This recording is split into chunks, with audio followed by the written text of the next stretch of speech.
ਉਹਦੀ ਆਈਲੈਟਸ ਕੀਤੀ ਹੋਈ ਸੀਗੀ। ਮੈਂ ਉਹਨੂੰ ਜੋ ਵੀ ਉਹਦਾ ਖਰਚਾ ਸੀਗਾ ਉਹ ਮੈਂ ਉਹਨੂੰ ਕਰਕੇ ਉਹਨੂੰ ਬਾਹਰ ਭੇਜਿਆ ਸੀ।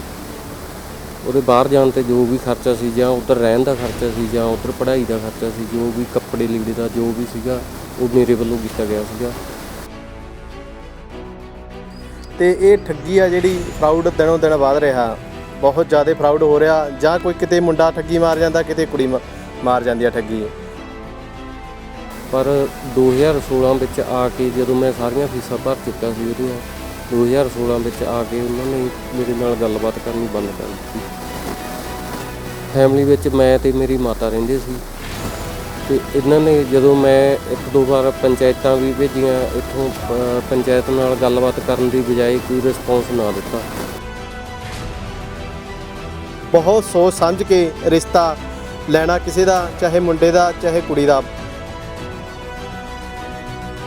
ਉਹਨਾਂ ਨੇ ਉਲਟਾ ਮੈਨੂੰ ਡਰਾਇਆ ਧਮਕਾਇਆ ਗਿਆ ਵੀ ਤੂੰ, ਮੇਰੀ ਮਾਤਾ ਨੂੰ ਵੀ ਥੋੜ੍ਹਾ ਮੈਂਟਲੀ ਟੌਰਚਰ ਕੀਤਾ ਗਿਆ ਵੀ ਤੂੰ ਆਪਦਾ ਮੁੰਡਾ ਬਚਾ ਲਾ, ਜੇ ਤੂੰ ਬਚਾਈ ਜਾ। ਗੱਲਬਾਤ ਬੰਦ ਹੋ ਗਈ ਵੀ ਅਸੀਂ ਘਰੋਂ 35 ਲੱਖ ਰੁਪਇਆ ਮੈਂ ਖਰਚੀ ਬੈਠਾ ਸੀਗਾ। ਹੁਣ ਜਿਹੜੀ 2 ਏਕੜ ਜ਼ਮੀਨ ਸੀਗੀ ਉਹ ਮੈਂ ਵੇਚ ਕੇ ਉਹਦੇ 'ਤੇ ਪੈਸੇ ਲਾਏ ਸੀਗੇ। ਕੋਈ ਆਮਦਨ ਦਾ ਸਾਧਨ ਬੰਦੇ ਦਾ ਹੋਰ ਨਹੀਂ ਹੁੰਦਾ, ਆਪਣੀ ਜ਼ਮੀਨ ਹੀ ਹੁੰਦੀ ਹੈਗੀ ਪਿੰਡਾਂ ਦੇ ਤਕਰੀਬਨ।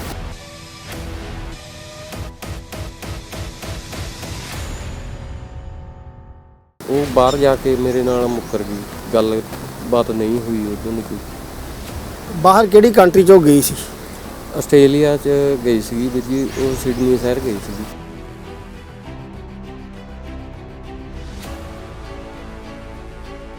ਥੱਕ ਹਾਰ ਕੇ ਆਪਦੀ ਮਾਤਾ ਨੂੰ ਦੱਸਣਾ ਪਿਆ ਵੀ ਮੇਰੇ ਨਾਲ ਗੱਲ ਨਹੀਂ ਹੁੰਦੀ ਲੜਕੀ ਦੀ। ਤਾਂ ਜਦੋਂ ਅਸੀਂ ਉਹਨਾਂ ਦੇ ਘਰੇ ਪੰਚਾਇਤਾਂ ਭੇਜੀਆਂ, ਉਹਨਾਂ ਨੇ ਮੈਨੂੰ ਧਮਕਾਇਆ ਇਸ ਗੱਲ ਨੂੰ ਲੈ ਕੇ।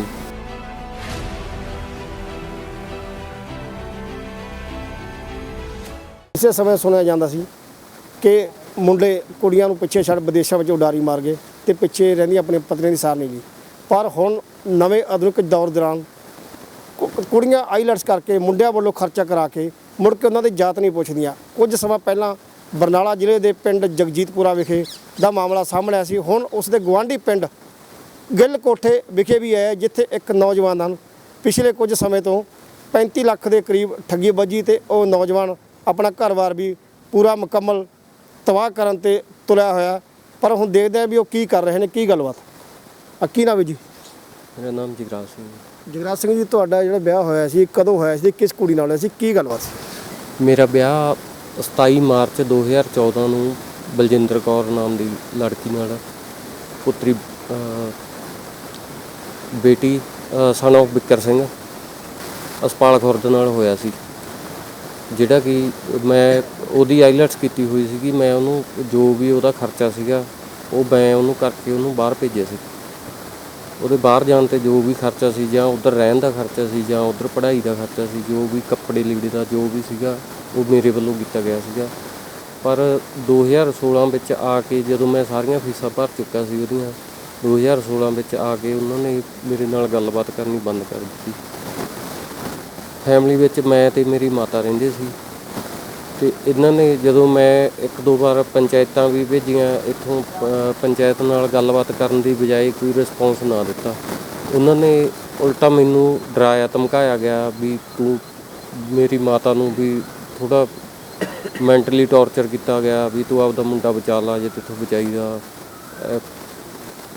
ਮੇਰੀ ਮਾਤਾ, ਤੁਹਾਨੂੰ ਪਤਾ ਹੀ ਹੈਗਾ, ਆਪਣੇ ਪਿੰਡਾਂ ਦੀਆਂ ਬੁੱਢੀਆਂ ਨੂੰ ਥੋੜ੍ਹਾ ਜਿਹਾ ਹੁੰਦਾ ਹੀ ਹੈਗਾ ਡਰ। ਅਤੇ ਮੇਰੀ ਮਾਤਾ ਕਹਿੰਦੀ ਵੀ ਚਲੋ ਕੋਈ ਗੱਲ ਨਹੀਂ, ਵੀ ਜਿਹੜਾ ਕੁਛ ਹੋਣਾ ਸੀਗਾ ਹੋ ਗਿਆ। ਮੇਰੀ ਮਾਤਾ ਥੋੜ੍ਹਾ ਜਿਹਾ ਟੈਨਸ਼ਨ 'ਚ ਰਹਿਣ ਲੱਗ ਗਈ ਸੀਗੀ ਇਸ ਗੱਲ ਕਾਰਨ, ਵੀ ਮੇਰਾ ਗੱਲਬਾਤ ਬੰਦ ਹੋ ਗਈ ਵੀ ਅਸੀਂ ਘਰੋਂ 35 ਲੱਖ ਰੁਪਇਆ ਮੈਂ ਖਰਚੀ ਬੈਠਾ ਸੀਗਾ। ਹੁਣ ਜਿਹੜੀ 2 ਏਕੜ ਜ਼ਮੀਨ ਸੀਗੀ ਉਹ ਮੈਂ ਵੇਚ ਕੇ ਉਹਦੇ 'ਤੇ ਪੈਸੇ ਲਾਏ ਸੀਗੇ। ਕੋਈ ਆਮਦਨ ਦਾ ਸਾਧਨ ਬੰਦੇ ਦਾ ਹੋਰ ਨਹੀਂ ਹੁੰਦਾ, ਆਪਣੀ ਜ਼ਮੀਨ ਹੀ ਹੁੰਦੀ ਹੈਗੀ ਪਿੰਡਾਂ ਦੇ ਤਕਰੀਬਨ। ਉਹ ਜ਼ਮੀਨ ਵੇਚ ਕੇ ਮੈਂ ਉਹਦੇ 'ਤੇ ਬਾਹਰ ਸੈੱਟ ਹੋਣ ਵਾਸਤੇ ਮੈਂ ਪੈਸੇ ਲਾਏ ਹੈਗੇ ਉਹਦੇ 'ਤੇ, ਅਤੇ ਉਹ ਬਾਹਰ ਜਾ ਕੇ ਮੇਰੇ ਨਾਲ ਮੁੱਕਰ ਗਈ, ਗੱਲਬਾਤ ਨਹੀਂ ਹੋਈ ਉਦੋਂ ਨਹੀਂ ਕੋਈ।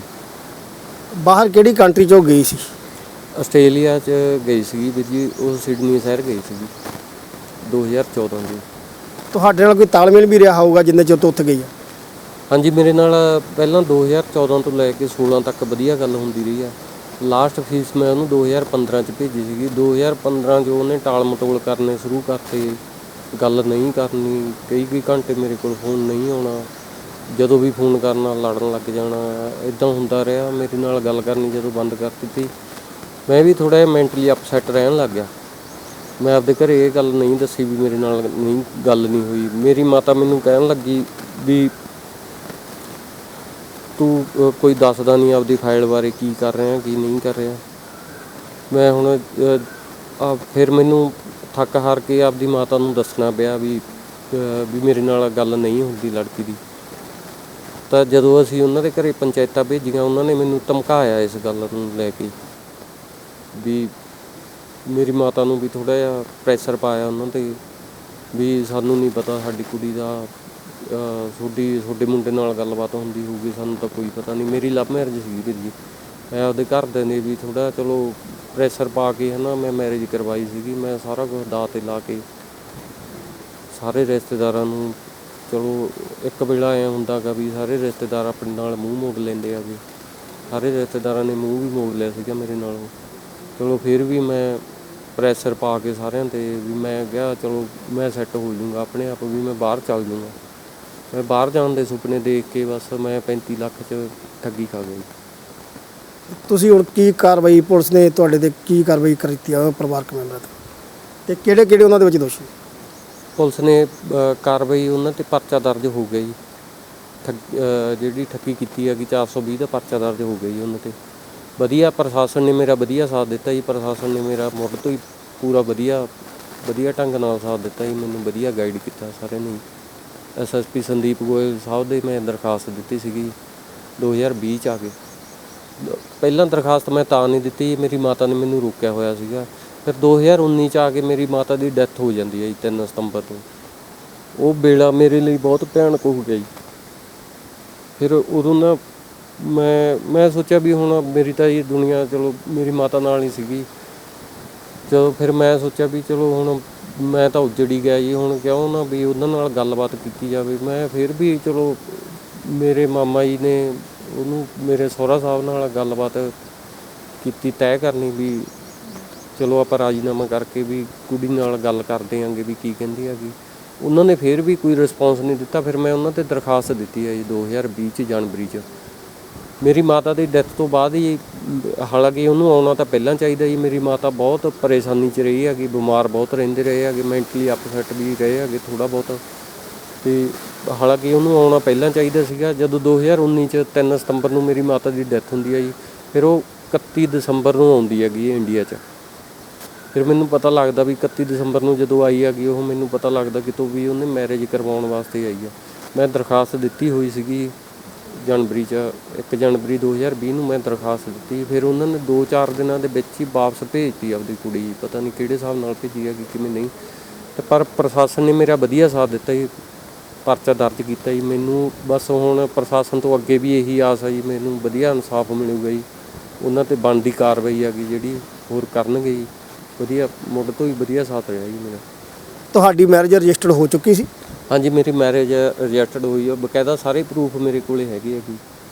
ਜੋ ਵੀ ਮੈਂ ਉਹਦੇ 'ਤੇ ਖਰਚ ਕੀਤਾ ਸਾਰੇ ਪ੍ਰੂਫ ਮੇਰੇ ਲੱਗੇ ਹੋਏ ਆ ਜੀ। ਸਾਰੀ ਜਾਂਚ ਪੜਤਾਲ ਮੁਕੰਮਲ ਹੋ ਕੇ ਮੇਰਾ ਕੇਸ ਦਰਜ ਹੋਇਆ ਜੀ। ਕਈ ਵਾਰੀ ਐਸਾ ਹੁੰਦਾ ਬਾਹਰ ਜਾ ਕੇ ਲੜਕੀਆਂ ਡਿਵੋਰਸ ਦਾ ਕੇਸ ਪਾ ਦਿੰਦੀਆਂ ਨੇ, ਕਿ ਤੁਹਾਡੇ ਨਾਲ ਕੋਈ ਇਹੋ ਜਿਹੀ ਘਟਨਾ ਵਾਪਰੀ ਆ ਕੋਈ? ਡਿਵੋਰਸ ਦਾ ਉਹਨਾਂ ਨੇ ਇੱਕ ਪੇਪਰ ਦਿੱਤਾ ਜੀ। ਉਹ ਪੇਪਰ ਆਪਾਂ ਨੂੰ ਨਹੀਂ ਪਤਾ ਵੀ ਸਹੀ ਆ ਜਾਂ ਗਲਤ ਹੈਗਾ। ਪੇਪਰ ਬਾਰੇ ਮੈਨੂੰ ਕੋਈ ਨੌਲੇਜ ਨਹੀਂ ਹੈਗੀ। ਬਾਹਰਲਾ ਪੇਪਰ ਭੇਜਿਆ ਗਾ ਉਹਨਾਂ ਨੇ, ਇੱਥੋਂ ਇੰਡੀਆ ਦਾ ਕੋਈ ਪੇਪਰ ਨਹੀਂ ਭੇਜਿਆ ਮੈਨੂੰ। ਤੇ ਹੁਣ ਤੁਸੀਂ ਕੀ ਮੰਗ ਕਰਦੇ ਹੋ ਉੱਧਰ? ਮੈਂ ਇਹੀ ਮੰਗ ਕਰਦਾ ਜੀ, ਬਸ ਮੇਰਾ ਇਨਸਾਫ ਹੋਣਾ ਚਾਹੀਦਾ ਜੀ। ਮੇਰੇ ਜ਼ਿੰਦਗੀ 'ਤੇ 8 ਸਾਲ ਪਿੱਛੇ ਪੈ ਗਏ ਜੀ ਇਸ ਗੱਲ ਕਾਰਨ।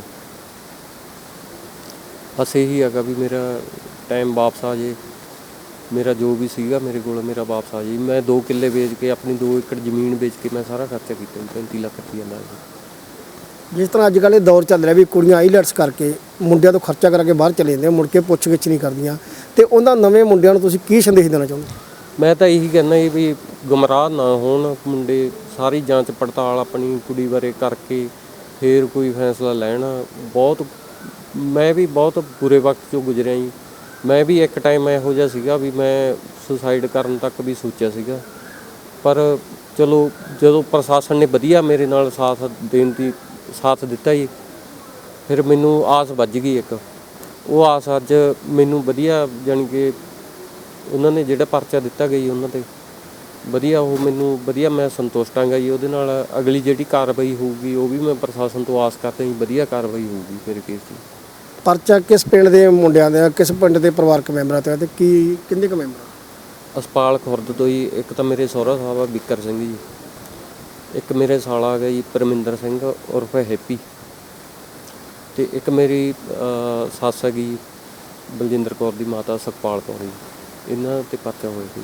ਇੱਕ ਜਿਹੜਾ ਇਹਦੇ ਨਾਲ ਮੈਰਿਜ ਕਰਵਾਈ ਹੈਗੀ ਮੁੰਡੇ ਨਾਲ ਜੀ, ਉਹਦੇ 'ਤੇ ਪਰਚਾ ਹੋਇਆ ਗਾ ਮਨਪ੍ਰੀਤ ਸਿੰਘ ਵਾਸੀ ਗਿੱਲ ਕਲਾਂ, ਤੇ ਇੱਕ ਹੋਇਆ ਗਾ ਜੀ ਬਲਜਿੰਦਰ ਕੌਰ 'ਤੇ ਮੇਰੀ ਪਤਨੀ 'ਤੇ। ਤੁਹਾਡਾ ਹਿਸਾਬ ਇਹ ਹੈ ਵੀ ਤੁਹਾਡੇ ਨਾਲ ਵਿਆਹ ਕਰਾ ਕੇ ਬਾਹਰ ਚਲੀ ਗਈ, ਉੱਥੇ ਕਿਸੇ ਹੋਰ ਮੁੰਡੇ ਨਾਲ ਉਹਨੇ ਮੈਰਿਜ ਕਰਾ ਲਈ? ਹਾਂਜੀ, ਹੋਰ ਨਾਲ ਮੈਰਿਜ ਕਰਵਾ ਲਈ। ਮੇਰੇ ਨਾਲ ਕੋਈ ਗੱਲਬਾਤ ਨਹੀਂ ਕੀਤੀ, ਜਾਂ ਤਾਂ ਮੇਰੇ ਨਾਲ ਕੋਈ ਗੱਲਬਾਤ ਕਰਕੇ ਕੋਈ ਗੱਲ ਤੈਅ ਕਰਦੀ, ਮੈਂ ਕੋਈ ਡਿਸੀਜਨ, ਚਲੋ ਗੱਲਬਾਤ ਕਰਨ ਨਾਲ ਕੋਈ ਨਾ ਕੋਈ ਤਾਂ ਨਿਬੜਦਾ ਹੀ ਹੈ। ਅੱਕੀ ਨਾ ਵੀ ਜੀ। ਮੇਰਾ ਨਾਮ ਜਸਵਿੰਦਰ ਸਿੰਘ ਆ, ਪਿੰਡ ਜਗਜੀਤਪੁਰਾ। ਅੱਜ ਮੇਰੇ ਭਰਾ ਨਾਲ ਬਹੁਤ ਦੁੱਖ ਹੋਇਆ। ਅੱਜ ਇਹਦੇ ਨਾਲ ਠੱਗੀ ਹੋਈ ਆ, ਜੋ ਕਿ ਠੱਗੀ ਦਾ ਸ਼ਿਕਾਰ ਹੋਇਆਗਾ। ਤੇ ਇਹ ਠੱਗੀ ਆ ਜਿਹੜੀ ਫਰਾਊਡ ਦਿਨੋਂ ਦਿਨ ਵੱਧ ਰਿਹਾ, ਬਹੁਤ ਜ਼ਿਆਦਾ ਫਰਾਊਡ ਹੋ ਰਿਹਾ। ਜਾਂ ਕੋਈ ਕਿਤੇ ਮੁੰਡਾ ਠੱਗੀ ਮਾਰ ਜਾਂਦਾ, ਕਿਤੇ ਕੁੜੀ ਮਾਰ ਜਾਂਦੀ ਆ ਠੱਗੀ। ਦਿਨੋਂ ਦਿਨ ਵੱਧਦਾ ਜਾ ਰਿਹਾ, ਇਹ ਘਟਣ ਦਾ ਨਾਂ ਨਹੀਂ ਰਹਿ ਰਿਹਾ। ਸਾਡਾ ਅੱਜ ਪਹਿਲਾਂ ਮੈਂ ਠੱਗੀ ਦਾ ਸ਼ਿਕਾਰ ਹੋ ਚੁੱਕਿਆ। ਅਸੀਂ ਤਕਰੀਬਨ 70-80 ਮੁੰਡੇ ਇਸ ਠੱਗੀ ਦੇ ਸ਼ਿਕਾਰ ਹੋ ਚੁੱਕੇ ਹਾਂ, ਜੋ ਕਿ ਸਾਡਾ ਗਰੁੱਪ ਚੱਲਦਾ। ਬਹੁਤ ਠੱਗੀ ਹੋ ਰਹੀ ਆ। ਸਾਰੇ ਮੇਰੇ ਭਰਾਵਾਂ ਵੀਰਾਂ ਨੂੰ ਮੈਂ ਹੱਥ ਜੋੜ ਕੇ ਬੇਨਤੀ ਕਰਦਾ, ਜੇ ਕਿਸੇ ਨੇ ਰਿਸ਼ਤਾ ਕਰਨਾ ਵੀ ਆ ਤਾਂ ਬਹੁਤ, ਚਾਹੇ ਮੁੰਡਾ ਚਾਹੇ ਕੁੜੀ ਆ, ਬਹੁਤ ਸੋਚ ਸਮਝ ਕੇ ਰਿਸ਼ਤਾ ਲੈਣਾ ਕਿਸੇ ਦਾ, ਚਾਹੇ ਮੁੰਡੇ ਦਾ ਚਾਹੇ ਕੁੜੀ ਦਾ, ਬਹੁਤ ਸੋਚ ਸਮਝ ਕੇ ਨਾਲ ਰਿਸ਼ਤਾ ਲੈਣਾ ਚਾਹੀਦਾ। ਨਹੀਂ, ਅੱਜ ਦੇ ਆਉਣ ਵਾਲੀ ਪੀੜ੍ਹੀ ਨੂੰ ਵੀ ਮੈਂ ਇਹੀ ਬੇਨਤੀ ਕਰਦਾ ਕਿ ਕਿਸੇ ਨੇ ਵੀ ਆਈਲੈਟਸ ਵਾਲੀ ਕੁੜੀ ਜਾਂ ਆਈਲੈਟਸ ਮੁੰਡੇ ਦਾ ਰਿਸ਼ਤਾ ਲੈਣਾ ਤਾਂ ਬਹੁਤ ਸੋਚ ਸਮਝ ਕੇ ਜਾਂਚ ਪੜਤਾਲ ਕਰਨ ਤੋਂ ਬਾਅਦ ਹੀ ਲਿਆ ਜਾਵੇ। ਕਿਉਂਕਿ ਅੱਜ ਬਰਨਾਲੇ ਜ਼ਿਲ੍ਹੇ ਦੀ ਗੱਲ ਕਰੀ ਜਾਈਏ, ਬਹੁਤ ਜ਼ਿਆਦਾ ਮੁੰਡੇ ਹੋ ਚੁੱਕੇ ਹਾਂ ਅਸੀਂ। ਤਕਰੀਬਨ ਅੱਜ ਦੀ ਘੜੀ ਅਸੀਂ 70-80 ਮੁੰਡੇ, 20-25 ਕੁੜੀਆਂ ਹੋ ਚੁੱਕੇ ਹਾਂ, ਜੋ ਕਿ ਇਸ ਠੱਗੀ ਦਾ ਸ਼ਿਕਾਰ ਆ। ਇਹ ਦਿਨੋਂ ਦਿਨ ਵੱਧਦਾ ਜਾ ਰਿਹਾ, ਘਟਣ ਦਾ ਨਾਂ ਨਹੀਂ ਰਹਿ ਰਿਹਾ। ਮੇਰੇ ਸਾਰੇ ਭੈਣਾਂ ਤੇ ਵੀਰਾਂ ਨੂੰ ਬੇਨਤੀ ਹੈ ਕਿ ਇਸ ਠੱਗੀ ਦਾ ਜਿਹੜੇ ਸ਼ਿਕਾਰ ਹੋਇਆ, ਸਾਡੇ ਨਾਲ ਉਹ ਸੰਪਰਕ ਕਰ ਸਕਦੇ ਆ, ਜੋ ਕਿ ਸਾਡਾ ਇੱਕ ਗਰੁੱਪ ਚੱਲ ਰਿਹਾ ਠੱਗੀ ਤੋਂ ਪੀੜਤ। ਇਸ ਗਰੁੱਪ ਦੇ ਵਿੱਚ ਤਾਂ ਜੋ ਆਪਾਂ ਇਕੱਠੇ ਇਸ ਲੜਾਈ ਨੂੰ ਜੰਗ ਲੜ ਸਕੀਏ ਇਕੱਠੇ ਹੋ ਕੇ। ਜੇ ਕੋਈ ਵੀ ਠੱਗੀ ਦਾ ਸ਼ਿਕਾਰ ਹੁੰਦਾ ਤਾਂ ਉਹ ਇਸ ਨੰਬਰ 'ਤੇ 7899 48628 'ਤੇ ਸੰਪਰਕ ਕਰ ਸਕਦਾ ਹੈ। ਤੇ ਦੂਜੀ ਗੱਲ ਮੇਰੀ ਇਹ ਆ, ਇੰਡੀਆ ਦੀ ਸਰਕਾਰ ਤੇ ਕੈਨੇਡਾ ਦੀ ਰਾਜਦੂਤ ਸਰਕਾਰ ਨੂੰ ਹੱਥ ਜੋੜ ਕੇ ਬੇਨਤੀ ਆ, ਜੋ ਕੁੜੀਆਂ ਚਾਹੇ ਮੁੰਡਾ ਕੋਈ ਵੀ ਫਰਾਊਡ ਕਰਦਾ ਤਾਂ ਉਹਨਾਂ ਨੂੰ ਡਿਪੋਰਟ ਕਰਕੇ ਇੰਡੀਆ ਵਾਪਸ ਭੇਜਣਾ ਚਾਹੀਦਾ, ਤਾਂ ਜੋ ਇੰਡੀਆ ਦੇ ਵਿੱਚ ਆ ਕੇ ਉਹਨਾਂ 'ਤੇ ਸਖਤ ਕਾਰਵਾਈ ਕੀਤੀ ਜਾ ਸਕੇ। ਕੀ ਨਾਮ ਜੀ? ਮੇਰਾ ਬਲਕਰਨ ਸਿੰਘ ਜੀ। ਬਲਕਰਨ ਸਿੰਘ ਜੀ, ਇਹ ਜਿਹੜਾ ਮੁੰਡਾ ਜੀ, ਕੀ ਗੱਲਬਾਤ ਸੀ ਜੀ? ਤੁਹਾਡਾ ਇਹਦੇ ਨਾਲ ਕੀ ਰਿਸ਼ਤਾ ਸੀ ਜਿਹਦੀ ਕੁੜੀ ਬਾਹਰ ਗਈ? ਇਹ ਮੇਰੇ ਮਾਮਾ ਜੀ ਦਾ ਲੜਕਾ ਜੀ।